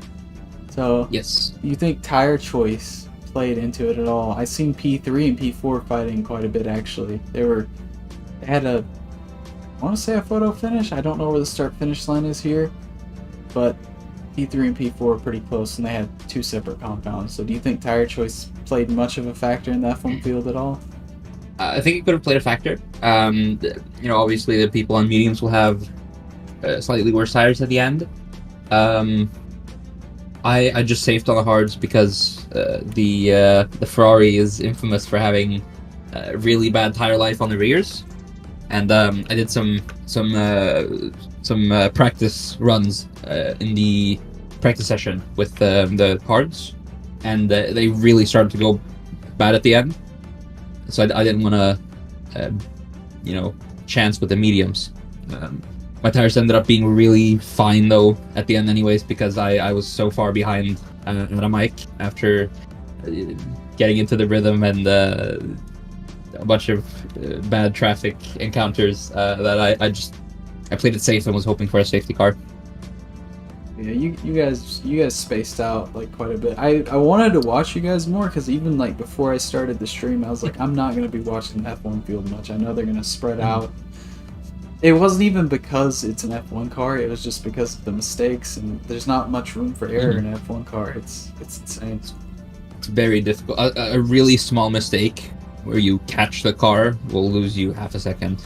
Oh yeah, and a little slide. I assume the tire model is like kind of weird. Like not weird, but like you slide it and then the tire's gone after that. It's actually fine. The biggest problem is just it has a lot of power. So if you get a little bit of wheel spin or like a little slide or something, you'll lose a lot. Like a couple. If you get out of the last chicane, for example, if you get on the throttle slightly early and have a little bit of a slide. I did that on my qualifying lap. I lost like 2 or 3 tenths down to the last couple of corners. So that's like the main thing that will lose you time, just being too overambitious on throttle.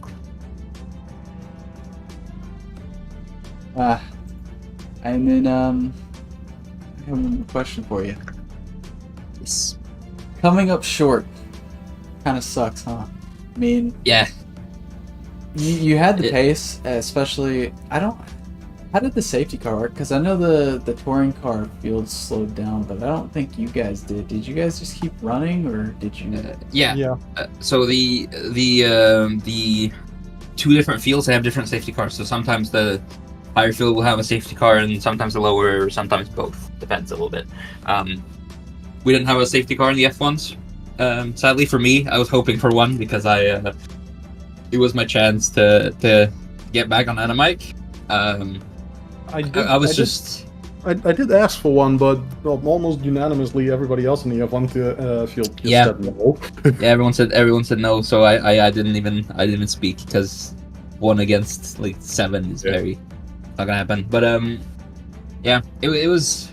I lost a lot of times. I had so many close calls with traffic. It was bad. I feel like Adamite got the better end of the stick on that one because he kept passing them on a lot of cars on the main straight, and then I had to pass them into the into Tamburello and like Villeneuve and stuff. Oh yeah, whenever you guys were going into like the low speed corners, it got really sketchy, and I was usually on the onboard cameras in the low speed corners, and it was watching the F1 cars go by. Oh my god, I can't even imagine being the touring car guys just going into the turns and then F1 cars like right beside you. So for the most part, I actually had super good like timing, except for one time into Tamburello with William, and then one time at the top of the hill, somebody, I think it was Tom, came up on me on my inside. But I saw like several other like super touring drivers; they were absolutely suffering because of it. Yeah, I had to go for some because I wanted to still like keep somewhat within Anamike, so I didn't if he made a mistake I could catch up. So I did some crazy moves. I couldn't look at them because my replay broke, but I had to go for some like yucky dives where I basically dove and I was next to them on the apex and they had to like turn out. I did some mean moves, but it was had to be done. Sadly, man, it is what it is. Will be sickening. Mm-hmm. I think the traffic management will be a bit better on Estoril next time around because it's wider, it's more straight, it's easier to overtake, I think. Speaking of Estoril, I don't know if I've asked this. I've asked like 3 people this question already, so it's starting to like escape me if I've asked you or not. But are you looking forward to Estoril? I'm looking forward to Estoril. I think we drove there last time we did Sennsation with these cars. That's the first time we drove it. Yes. We also drove it in GTCC. It replaced Avenisto. Yep. Did I win that race? I think so. I think I won that race last time around. I don't remember who I was. It was probably Speeder, Spin Red, or Tom, or the person who has left us. I think I won that. I might have come P2 or something. But yeah, I like Estoril. I was fast there last time around. It's such an incredibly fucking good track. It flows so fucking good. It's so nice. It does. I hope I hope it can be faster this time than last time, because last time I was very green to racing. And you are in the Ferrari, right? Mhm. Yeah, that massive straight is going to benefit you a lot with the 7th gear. Yeah, there's 2 pretty big straights. Yeah, true. That's There's like pretty a kink in it, but it's still very good. It might be hard though at the end of the race, because the last corner is really dependent on the rears to get the power down, not onto the straight. Yeah, and it also just chews up the tires. Several points with it. The rears specifically. The fronts are fine; they don't suffer at all, pretty much. But the rears, like it's a very slidey car. After like the infield, like straight with like the kink in it, the next like sort of hairpin, it is very wide, but it's also very cambered. So you can go through there in a lot of speed, but because it's also kind of sharp, it just eats the tires like nobody's business. Yep. Here's a little tip. I don't know if I'm supposed to do this. Adam Ike was inducing understeer a bit more, I would say, than you were. Mm-hmm. Maybe take that in note for the next round. Cheeky. I like it. Nuh-uh. I ain't doing understeer. Nuh-uh. Man, he's allergic to understeer. I struggle at the start of the race because I'd only done a couple of laps on high fuel at the start of the run in practice, and I kept understeering everywhere and losing time. So with the formula cars, how much does like the fuel weight actually affect the car? It affects them massively. At the start of the race, I was like, hards. We didn't pit at all in the race. At the start of the race, I was doing like 3.5 seconds off my PB, so that would have been like 25, high 25s or something like that. And at the end of the race, with a couple of laps left to go, I almost equaled my qualifying time on the hards. On old hards, or race old hards. So it matters a lot. The fuel is almost the most important thing for the speed. Just a heads up. For next race, you will have kg. Oh yeah, because I'm P2. Winning ballast. How much ballast? How much is the ballast for P1? Is it 25, 20, 15? Yeah. You guys have a step below what a Super Touring's got. Like Super Touring gets 30, 25, and 20. No, Okay, that's good. I didn't know that. I didn't know you guys got ballast. Yeah, we have winning ballast, but it's good honestly because me and Adam Mike were very far ahead of the field. I think. Like a whole minute, I believe, from P3 and P4. What? An entire wait? Was Crow P4? Crow had a mistake and spun and went lap down. Oh yeah. Because he's also not continuing in the F1 field. He hates these cars so much. The F1 cars are very particular. So, they're very oversteery and difficult to drive. This really reminds me of like prototypes and GT3s. It's like they mix sometimes, and sometimes they just don't mix at all. Yeah, they're more like prototypes and like GT4s, because that's kind of like the same closing speed. Like the TCRs. I was comparing them to LMP2s and Honda Civics. Oh, that's fair. That's about it. That sounds about right. It was worse last time because we had these F1 cars and Acura Integras or Honda Integras. That's literally just a Honda Civic. Okay. Yeah. Just, it was this, but worse. It was so scary. We were lapping them pretty much every single lap. Almost. The top speed of the Integras was like I believe 157 or something.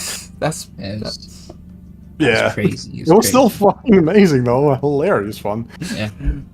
That's gotta be fun though. But I think Cyrager at some point needs to go to bed, so I'm just gonna move out of here. And thanks, thank you, boys. Thank you, people. Thank you. Thanks for talking with us. All right, I'll see you later, man. See ya. I have to apologize to Striker. Nah, it's fine. Hey, Cyrager. You got P3, buddy. Good job. You got 15 kg. Thanks. Suffer. I'm impressed I got P3, to be honest. Your prize for winning is a losing formula. Hell yeah. Alright, so P3. I saw you and P4 were going at it. I think it was a photo finish there for P3? No, it was P3 still, yeah. Yeah, before behind me on the last laps. That was pretty tight, to be honest. I think he tried to time the toe. He tried to pull out at the right time. It wasn't. You guys have different terms for open wheel. I'm used to just saying he tried to pull out of the draft. You guys say toe and all this stuff. But you know, we got the same thing. Pretty good performance. I watched you guys for a good chunk because you guys were the closest in the F1 field. Yeah, I felt like we were the middle pack. You two had different tire choices. I believe you had Hards on. Yeah, you had hards and he had mediums. Do you think that helped you at all? Well, it did help with tire wear, of course. Hards were still good after the race, but I don't know if mediums will last that much. So we will see in the next races what we'll do. Speaking of the next race, are you looking forward to S-Short? Yeah, I need to put some practice on it. I didn't put a lot of practice because I did a late sign up on this league. But I got the setup from my teammate, and it works pretty good. Your teammate's sitting P1. Yeah. The Silent Assassin. We're gonna go with that name because I've been informed that he doesn't talk. So Silent Assassin it is. Sitting P1. Absolutely dominated the race. I mean, pulled away. P2 had a chance but made a mistake, and then that one mistake cost the race for him. So your teammate, I don't know if you saw model of consistency. I don't know if you saw the start, but I did try to go for P2 to at least retain him for some laps, but I messed up. I didn't calculate the distance to the apex, and I just went wide, walked up a little bit. Start was chaotic. We recovered. Yeah, I seen a couple F1 cars off in the first corner. It was probably me. I think it was you and Barry. I think Crow went off a little bit too, but I had another question for you. God. So P3, you got points. The ballast, I've just been informed, is a thing. Yeah. I have a question about the ballast. Do you think that's gonna hurt you a ton next race, or you think it probably won't affect you all that much? Yeah, I mean, of course, it's going to hurt me pace-wise, but still, I'm going to try to improve my lap times over the course of this week with all the practice. So we will see how I end up on the race, because we still don't have numbers or anything to calculate which position we will be. Pretty consistent performance today, and you and Tom put on the show for the F1 field, so thank you. Yeah, the middle pack is good. Your teammate put on an old school ass whooping. That's all I could call it. The 90s F1 cars, so that's quite literally what it is. Navigating traffic, did you have a trouble? Your teammate didn't really have much trouble. He got really lucky almost all race and was catching people in straights. No, I didn't get too much trouble with the traffic. It was pretty doable, to be honest. Because I'm more used to racing with different classes as well, doing multiple races like those. But it was just fine. The GTCCs just were doing their job, and I was doing mine. Okay, that's good. Well, congratulations on the P3 finish, the podium finish. Thank you so much. Tell your teammate I say congratulations, and if he ever decides to talk one day, I'd be honored to interview him. Yeah, for sure. Second finish for you guys. Wow, we had two teams that finished really well in both classes. We finished on the podium, both of us. Like, it's a good start for the championship. Well, congratulations to you guys. I am running out of questions to ask people. Yeah. Do you want me to drop anybody else in? Let's see. Who do you think would be good? J-Man would probably be good.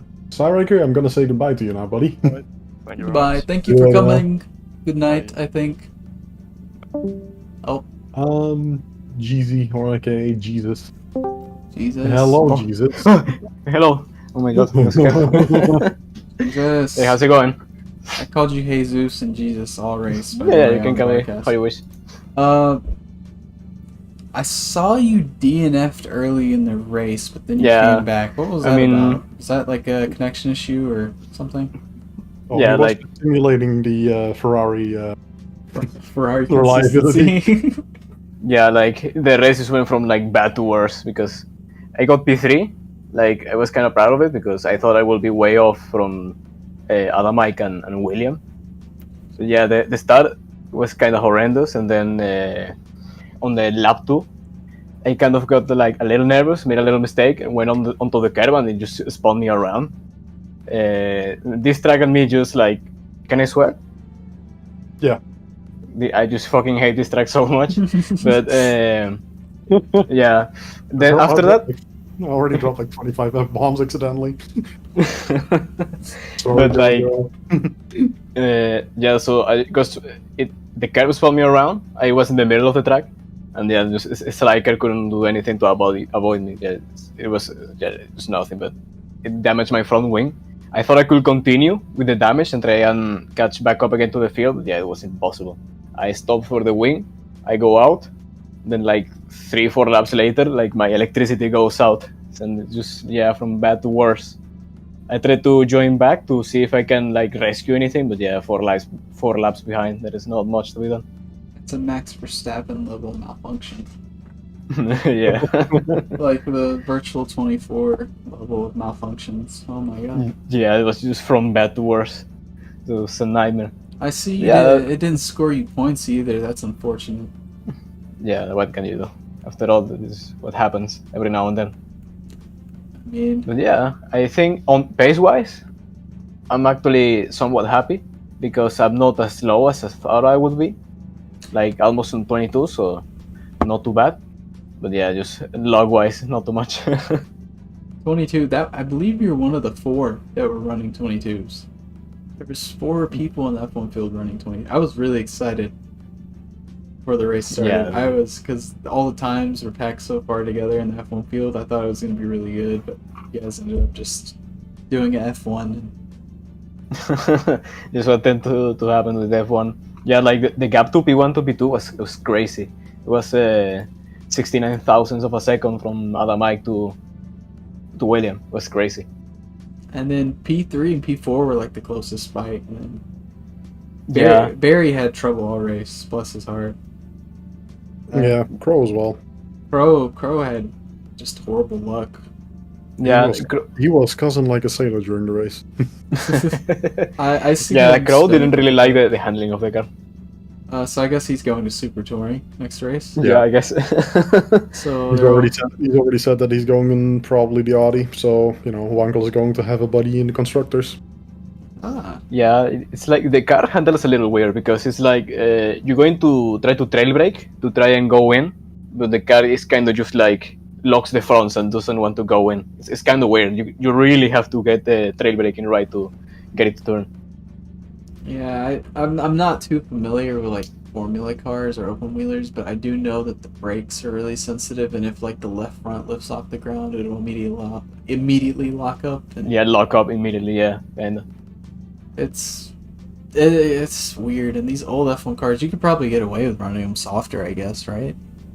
yeah, I was running on super soft front suspension. Like I felt like it helped me a lot to get more consistent. Yeah, and it really didn't like lose me any speed. All right. If you'd like, I could sit down with you later and like look at your setup, see how it goes. It helped last time at the LMP1 as well. Good guy, Rob. Yeah, I don't really feel like there is much of an issue with like me and the car or anything. It's just that yeah, kind of it's very hard to like get the consistency on controller, especially when you are not in like the zone. But and also like the track doesn't really suit me. But yeah, Asturial will be better. Trust, brother. trust. Let's hope. My electricity doesn't fail again. So I thought it was race 2, but this is technically race 0. Yeah, it's pre-season. So Technically speaking, yeah. race 1 is the next race. Are you looking forward to it? Are you looking Hell that yeah, track? Does it ring any of your bells? Does it float your boat? Is it your track? Is it okay? Is it, you know, on I the don't- story, yeah, the story, the last time we went on it, I was on the Audi, and it wasn't really a happy experience for me. But it's a really fun track on like everything else. So there is hope. I have luck there. There's hope. there is hope. It looks interesting. I'm just looking at the track. I've never driven this track either, so. So the thing about the Audi is it's extremely understeery because it's all-wheel drive and it's also almost Very heavy. It's almost 300 kilos heavier than the very next car that in the weight classes. Pretty competitive. But it is like ridiculously fast getting out of corners because of that all-wheel drive. But that does mean like in the middle of the corner it's understeery as fuck. Yeah. And yeah, on a track like Estoril, especially with the T1, if you come barreling down there, you will probably be in 4th gear still, and then almost directly 5th coming out of it, and then 5th through the corner after that. So, you know, in a car that can actually do those corners like that, by comparison, the Audi will struggle like hell there. So that's another thing that Wankel has to deal with. Yeah, like the only person you know that can be like really quickly on the Audi is Wankel, and I have no idea how he does it. I think specifically Mike will actually have a really good time on Estoril because the BMW is really good at braking and really good at cornering. Yeah, last time he almost won it when we went on the GTCC. Yeah. But like got run out of luck on the safety car. But yeah, he's gonna be really quick there. He's already have a setup. Felt weird saying Mike E30 with him driving an E36. Non-canon. I mean, Oh, man. I mean, there's like the DTM 91 pack, which has an actual E30 in it, so you might see him driving that at some point. Hell yeah. Well, yeah, as the closing notes, yeah, my race could have been a lot better if I had more luck and more consistency, but yeah, what can you do? It's the racing after all. Yeah. We'll learn. You live and you learn. You have live a and you bad learn, that's race, and you forget about it, and move on to Yeah. the next one. Hell yeah. That's how we do it. As a race car driver, you have to have a long and a short memory. It's really weird. Yeah. Yeah. It's exactly like that. Short memory for like, it's important to move on from your mistakes, but also move on from your victories, because then you'll just grow overconfident. But then you have to remember the people that have ruined your races. Yeah, exactly. Like it's like who was it? The American president, JFK. Forgive your enemies, but remember their names. See, in Formula 1, that doesn't really matter because you can't really do much except for outrace them.